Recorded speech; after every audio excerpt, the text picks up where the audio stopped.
வணக்கம் மகளே, welcome back to other video. இதுக்கு முன்னாடி நம்ம தமிழ்நாட்டில் ஆட்சி பண்ணிட்டு இருந்தவங்க எல்லாரோட அந்த ஆட்சி காலகட்டத்திலையும் நிறைய தப்புகள் நடக்கும், கண்டிப்பா நடக்கும். அதுல ஆளுங்கட்சிக்காரங்க தப்பு பண்றது வந்து ரொம்ப ரேரா தான் இருக்கும். அவ்வளவு ஈஸியா நம்ம கண்ணில் வந்து படாது, அந்த செய்திகள் வந்து ரொம்ப கம்மியா தான் வரும். ஆனா விஜயனை ஆட்சிக்கு வந்ததுல இருந்து நம்மளுக்கு அந்த பிரச்சனையே கிடையாது. எல்லா தப்பும் குறைஞ்சிருச்சா அப்படின்னு கேட்டீங்கன்னா குறையல. எல்லா தப்பு பண்றதுமே தாவேக நிர்வாகிகள் தான் பண்றாங்க. சோழி முடிச்சு அப்படின்னு நான் சொல்லல, நியூஸ் மீடியாவே சொல்றாங்க. இந்த கடந்த ஒரு வாரம் முழுசும் தாவேக நிர்வாகிகள் என்னென்ன அலப்பறெல்லாம் பண்ணியிருக்காங்க அப்படிங்கிறத நம்ம ஒன் பை ஒன்னா பார்த்துக்கலாம். உத்தரமேரூர் அப்படிங்கிற ஒரு பகுதிக்கு வந்து பள்ளிக்கூடத்தை ஆய்வு பண்றதுக்காக போயிருக்காங்க. அப்போ வந்து அங்கே தலைவர்கள் போட்டோலாம் இருக்கு. அந்த இடத்துல தலைவர்கள் போட்டோவுக்கு பக்கத்துல விஜய் அவர்கள் போட்டோ எடுத்து உங்க அண்ணன் உங்க அங்கிள் விஜய் அவர்களோட போட்டோ வந்து இந்த இடத்துல மாட்ட போறோம் அப்படின்னு சொல்லி ஒரு விஷயத்தை வந்து பண்றாங்க.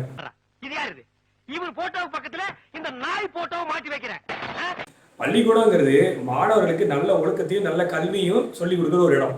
விஜய்ன்றவர் யாரு? ஒரு தமிழ்நாட்டோட முதலமைச்சர். படிக்கிற மாணவர்கள் இருக்கிற இடத்துல நீங்க அங்க முதலமைச்சர் போட்டோ வைக்க வேண்டிய அவசியம் என்ன? அவர் வந்து திருக்குறள் எழுதியிருக்கிறாரா, இல்ல மொழிபெயர்த்திருக்கிறாரா, இல்ல ஆத்திச்சூடி எழுதியிருக்கிறாரா, மொழிபெயர்த்திருக்கிறாரா? அவரோட போட்டோவை அங்க வைக்கிறது மூலமா அந்த மாணவர்களுக்கு என்ன கிடைக்க போகுது அப்படிங்கிறது தெரியல.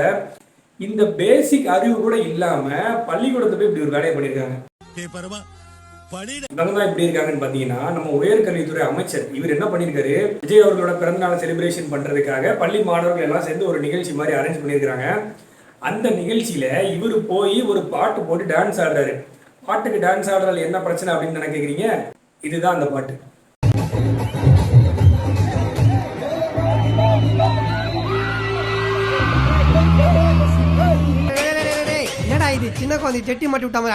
நீங்க ஒரு உயர்கல்வித்துறை அமைச்சர், உங்களுக்குன்னு ஒரு சில பொறுப்புகள் இருக்கு, ஒரு சில கடமைகள் இருக்கு.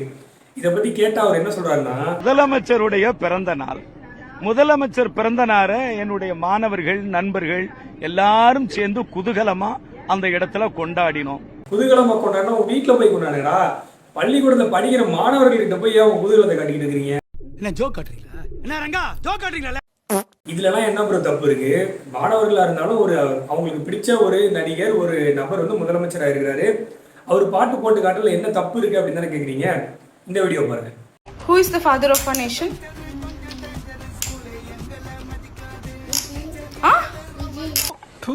எங்க கொண்டு வந்து நிறுத்திக்கிற பாத்தியா? இதுதான், நீங்க பள்ளிக்கூடத்துல தலைவர்கள் இருக்க வேண்டிய இடத்துல விஜய் அவர்களோட போட்டோ தூக்கி கொண்டு வச்சீங்கன்னா இப்படிதான் நடக்கும். இதுக்கெல்லாம் யார் காரணம் நினைக்கிறீங்க? விஜய் அவர்கள் காரணமா? நேரடியாவோ மறைமுகமாகவோ விஜய் அவர்கள் காரணமா இருந்தாலும் இதுக்கு முழுக்க முழுக்க காரணம் இன்ஸ்டாகிராம் இன்ஃப்ளூயன்சர்ஸ். எந்தெந்த வகையெல்லாம் விஜய் அவர்களை வந்து சின்ன குழந்தைங்க மனசுல புகுத்த முடியுமோ காசை வாங்கிட்டு பெய்டு ப்ரொமோஷன் பண்ணி அந்த அளவுக்கு அவங்க வந்து உள்ள தள்ளிட்டாங்க. நம்ம பேரண்ட்ஸ் என்ன பண்றோம், எல்லாத்துக்கும் போனை கையில கொடுத்து இன்ஸ்டாகிராம் ஓபன் பண்ணி கொடுத்து நீ என்னமோ பாரு என்ன வேணா பாரு அப்படின்னு சொல்லிட்டு ஃப்ரீயா விட்டுறோம். மாரி படத்துல ஒரு சீன் வரும், சனிக்கிழமை ஆனா கம்பல்சரி நான் சரக்கு அடிப்பேன் அப்படின்னு சொல்லி. அதே மாதிரி சனிக்கிழமை ஆனாலே வேற வேற கட்சியில இருந்து எல்லாரும் தேவைக்கிற போய் ஜாயின் பண்ணிடுவாங்க. அந்த ஃபங்க்ஷன் கண்டிப்பா நடக்கும். அதே மாதிரி இந்த வாரம் சனிக்கிழமை நடந்துச்சு.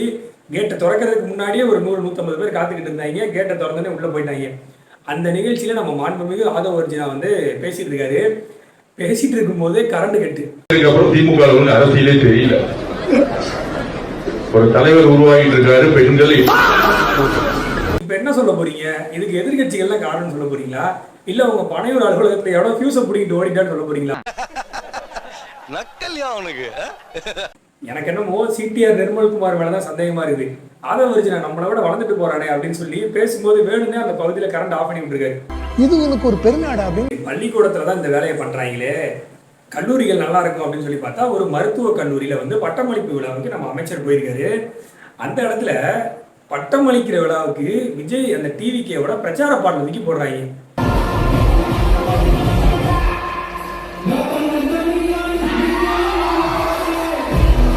கேட்டு அந்த கல்லூரி நிர்வாகமும் எதுவும் நடவடிக்கை எடுக்க மாட்டாங்க. அந்த அமைச்சருக்கு கூட அறிவு இல்லை.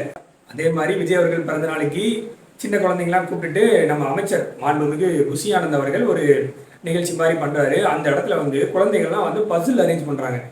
என்ன பசில் அரேஞ்ச் பண்றாங்க அப்படின்னு பாத்தீங்கன்னா, விஜய் அவர்களோட உருவப்படம் அதை வந்து கலைச்சு வச்சு எல்லாரும் கண்ணை கட்டிட்டு அதை ஒரு சாதனை மாதிரி பண்ணிட்டு இருக்காங்க. நிஜமாவே அந்த குழந்தைங்களுக்கு திறமை இருக்கு, வாழ்த்துக்கள். ஆனா யார் அவரு?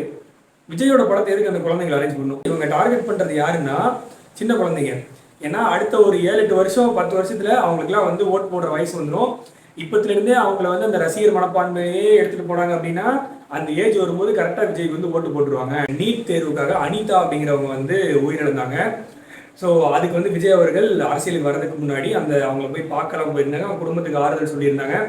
இதுக்கப்புறம் வந்து நீட்டுக்காக எந்த ஒரு மரணங்களும் நடக்கக்கூடாது அப்படிங்கிறத உறுதி பண்ணணும் அதெல்லாம் சொல்லியிருந்தாங்க. நல்ல விஷயம்.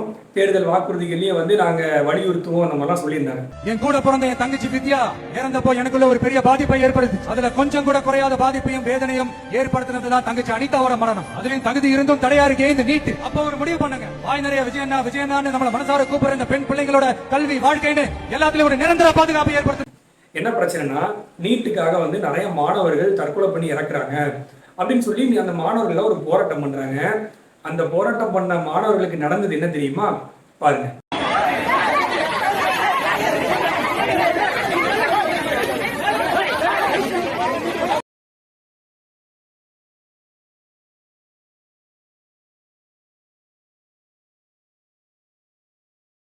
எங்க விஜய் அண்ணன், எங்க விஜய் மாமா, எங்க விஜய் அங்கிள் வந்தாருன்னா எங்களுக்கு நல்லது நடக்கும், எங்களுக்கு நாங்க இழந்த உரிமைகளை எங்களுக்கு எங்க விஜய் அண்ணன் மீட்டு கொடுப்பாரு அப்படின்னு நம்பி ஓட்டு போட்ட மாணவர்களுக்கும் பெண்களுக்கும் பெண் குழந்தைகளுக்கும் நம்ம விஜய் அண்ணன் இப்போ வரைக்கும் துரோகம் பண்ணிக்கிட்டு இருக்காரு அப்படிங்கிறது தான் உண்மை. இந்த நீட்டுக்காக ஒரு போராட்டம் நடந்திருக்கு, அதுல காவல்துறை இப்படி நடவடிக்கை எடுத்திருக்காங்கன்றது இப்போ வரைக்கும் நம்ம விஜய் அண்ணன் விஜய் அங்கிளுக்கு தெரியுமான்னு கூட எனக்கு தெரியல.